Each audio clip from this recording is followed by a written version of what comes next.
Hello Leo, Sun, Moon and Rising. This is your love life reading for the second half of November. So a bit of a different format for you this month. It is a one-off. I'll go back to the way I usually read from next time. But there is an explanation in the description if you want to know why the readings are slightly different this time. But for now, I'm going to jump straight into your reading. The overriding energy of your reading is the Seven of Cups. Now the Seven of Cups here, it can speak of having different options, not knowing which one to pick. As we can see, there's a guy here looking at a variety of cups, all with different contents. And it's like he's trying to decide which one he wants or, which one he needs. Cups are all about emotions. So it's going to be which one's emotionally fulfilling. We might want more than one cup. We might think more than one cup will make us happy. So it often indicates a time of rationalizing and analyzing. And I know that sounds very kind of head oriented, but it is very much about your feelings. As much as we may love one thing or one way of life or whatever it is, we can't pursue all avenues. We have to pick one that is right for us.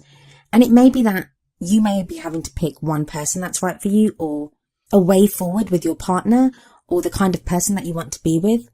So it is that now you're deciding what to do.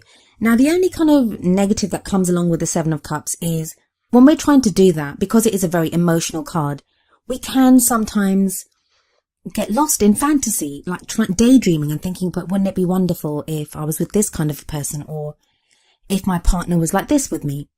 And I know some readers say don't get lost in fantasy, don't get lost in these kinds of delusions. I don't think they're necessarily bad.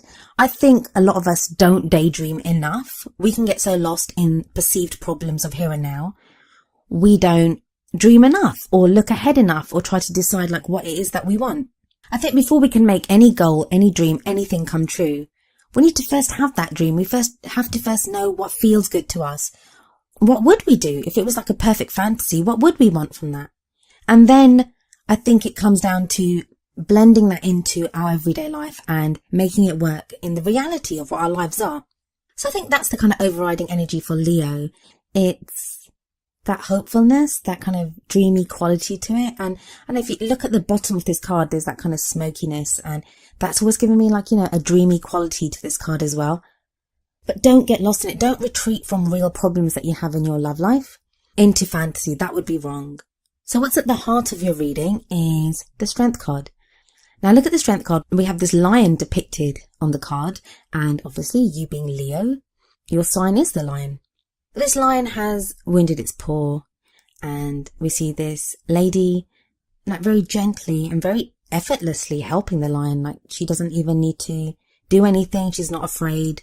And it's that strength. It's that strength of, whereas the lion is the kind of powerful, strong animal that could destroy that girl if the lion wanted to. It's the girl that's the one that's saving the day here, that's able to help the lion. And she's not doing it for any kind of brute force. She's able to do it with softness, and this speaks of that inner strength that we all have. And I feel, Leo, that you're being called to draw on that strength, draw on your inner strength to get through whatever it is that you're going through right now. The Strength card is absolutely lovely. And it is a lovely card. The message it has for you is that you have the strength to deal with this. You have the strength to overcome obstacles. You can do it.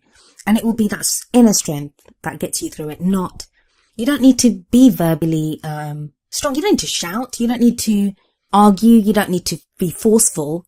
Just that resolve, that inner resolve and strength, that quiet strength is going to get you through this. The only bad thing about the Strength card, which I always say, is that as great of a card as it is, the fact that the Strength card comes up tells me that you need strength at this time. It wouldn't be asking you or reminding you about your strength if you didn't need to use that strength. So I kind of feel like a lot of Leos are having to draw on that inner strength and to use it to go through whatever you guys are going through. The past energy that you've just come through is the Five of Swords.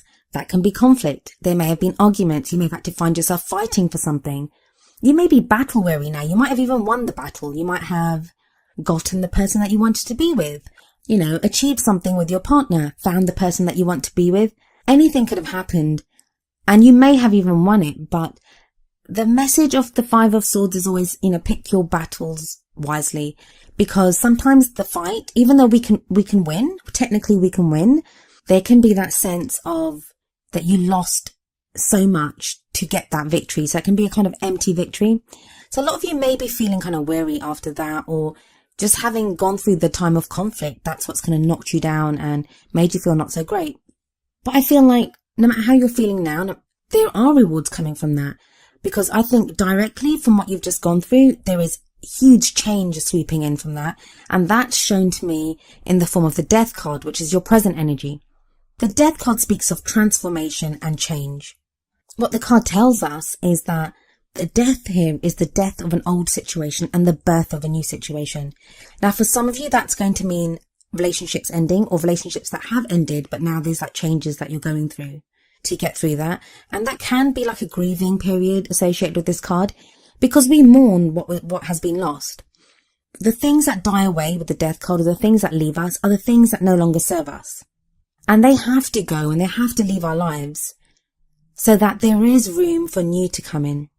But by all means, I always say, like, when there is that change, give yourself that time to grieve over what has been lost before you look to the new. In fact, if we look at this card, there's a man standing by a gravestone. The only thing that I would say is don't get too caught up on that which is lost, because ultimately the new that comes in, it's going to be even better than that which has been lost. The energy that's coming in the future is the Three of Cups. The Three of Cups is quite a light-hearted energy, and I really do like it. It can be that whole, our social network, the support and love of friends. If we look at this card here, we see there's three people kind of just sitting around, having a glass of wine together, talking about things. And it can be that. It can be knowing that you're loved, knowing that you're supported, having that support network that helps us to move forward. Now, you may receive this support and love from your partner, or from someone that may just be your friend now, but you're interested in maybe progressing further. Or maybe if you've gone through a breakup and you've gone through this difficult time, you may need your friends to remind you that you deserve love, that they love you. And it doesn't always have to be a romantic partner that makes us feel loved. Sometimes just knowing that we're loved by our friends, our family, by anyone, it reminds us that, yeah, we are people that are worthy of love. We need love in our lives too. Why shouldn't we be loved? And that there are people that love us. Sometimes we need that reminder. And I think the energy that's coming in now is going to remind you of that, Leo. I think for whatever reason, you've forgotten that. You've forgotten how much people love you. Our brave, beautiful Leos. You give so much love and shower so much attention on so many people that, yeah, why wouldn't someone do the same thing for you? So if you have that network of friends, and even if it's your partner, even if you're connecting with your partner at more of a friend's level, like you guys decide to do something fun together, enjoy it. Enjoy the attention. The reason I say that to you is I feel like once you get that support network in place, once you realize how loved you are and that there are people that love and support you, you're going to go into no bullshit mode. And the reason I say this is that the Queen of Swords comes up in the crowning energy, and that's the energy that you'll take into December with you. Queen of Swords doesn't put up with any kind of shit. She has her sword there, and she cuts away at, the lies or the half-truths, or, she cuts away at things to get to the truth, to get to the marrow of the issue, to find out what really is happening. So whereas like this, we start off with the Seven of Cups, like a confusion, not knowing what you want, not knowing which way to go. If things have been unclear with your partner, this is going to be that time when you try to find out the truth. You try to get at the answers. If it's with someone that maybe you guys have been kind of flirting with each other, but you're not really sure what's been happening, this is the time where you'll be like, hey, what's happening? Are we doing this or not? Like, maybe not in those words, but you understand what I mean. This is just about needing to know. And I think that once you're more grounded, once you're more stable, once you know yourself, that you are loved and that you have support, and that, because the Three of Cups energy, what it's going to do is it helps you. It's the strength. It gives you strength. It's that strength to take on any problems that are in your love life. It will remind you that you can have the love that you want. So don't be afraid. If the Queen of Swords is not your energy, then it may be that you're dealing with an air sign. That would be an Aquarius, Gemini, or Libra. At any rate, this person, you may find them, you may consider them to be quite cold, quite blunt. They're very intelligent and they love to debate and discuss, but they may be that emotional side lacking, and that may be what you need. But again, with the Strength card there, with the Three of Cups there, I think you'll be able to deal with this energy. So if it's not your energy, if it's someone else's, I think you'll be in a place to deal with it. Moving on to your oracle cards. The first one from the Romance Angels cards is you deserve love. You are lovable. And that's kind of like what the Three of Cups is reminding you as well. You are lovable. And I think it's time that you remember that. And it's so unlike Leo not to. It's so unlike Leo to have forgotten that. It's so unlike Leo to have to be reminded of that. Leos are so proud and know their own worth, know what they're about. And I always think, my poor Leos, what have you been through to get to a place where, you need to be reminded that you deserve love? But you do deserve love. You do deserve it. And I kind of feel like the energies, it may be from now, and remember I am recording this in the first half of November, but definitely like for the rest of November and going into December, you're in a place where you're more certain that you deserve love. Now what that means is that you're not going to let someone treat you badly. You're not going to let someone, fob you off or not let you know what's there. You'll demand that you're loved the way you deserve to be loved. Good on you.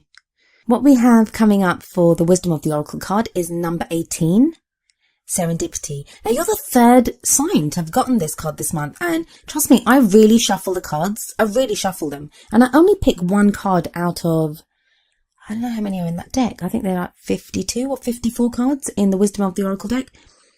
So, for this to come up the third time, I think there is kind of like a lot of this kind of energy going around at the moment, but I'm going to read the messages that come through for this card from the book. I have to say, I do love this Serendipity card. I just love it.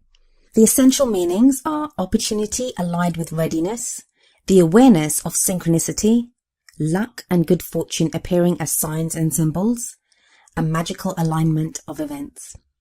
The relationship message is, Spirit has a plan, and that plan is to place you in front of the right person at the right time. You have met or are about to meet someone vitally important to your journey. Someone Spirit wants to bring into your life. Only divine forces can plan this meeting. It is out of your hands. Pay attention to the signs Spirit presents. So I kind of feel like the whole reason you're being propelled to realize that you deserve love, to realize what you want from your love life, like make the decisions of the Seven of Cups, go through this transformation of the Death card and the struggles of the Five of Swords in the past. The whole reason for this, and being the Queen of Swords ready to fight for something, is because if you haven't already met the person that this card talks about, someone very special is coming into your life and you're being prepared for that. Maybe just the way you've been dealing with things in your relationship, and the person that you're with is special to you, but the way you've been dealing with things hasn't been great. So that's been helping you to grow and to learn and to make the most now of the love that is available to you.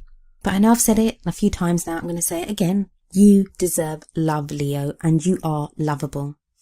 Well, Leo, that was your love reading for the second half of November.